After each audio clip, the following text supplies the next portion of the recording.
Мурат Садинович, белгилеп кетишибиз керек да, былтыркы жыл 22 жыл айыл чарбасында министрлигинде мындай жакшы иштер болду да. Анын баардыгыбыз эле көрүп билип турабыз. Айрыкча суу чарбасында. Мына Кудай буйруса жалпы бардык каналдардын бардыгын баланска алабыз деп атышат.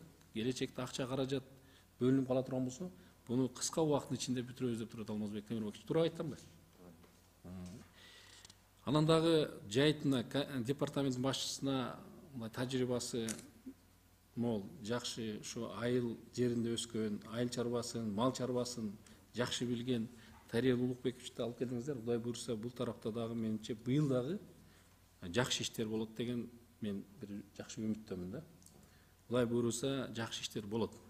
Негизи айыл чарба бизде Кыргызстанда биз эч качан жана күнөс каналар менен биз конкуренция боло албайбыз. Бул бир.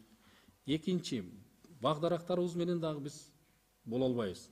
Эмне үчүн дегенде биз бирдей дары, бирдей баягыларга кароо нерсени кыла албайбыз.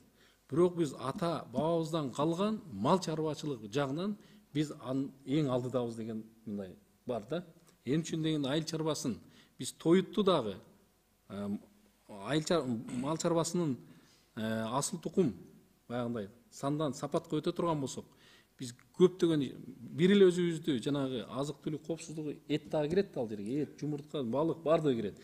Тоок дагы.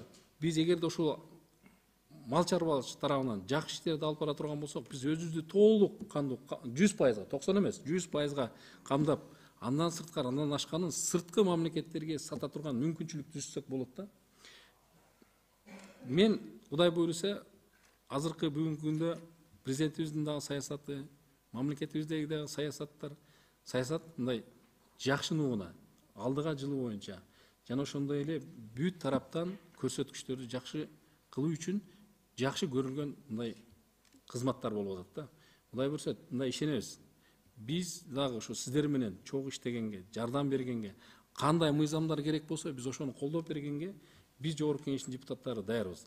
Биз эл өкүлүбүз, биздин мамлекетибиз жана мамлекетибиздин байлыгы болгон элибиздин жашоо шарты оңоло турган болсо, анда биз Кудай буйруса бир жакшы бир мындай эмеге бир өсүүгө барабыз деген ой бар. Чоң рахмат.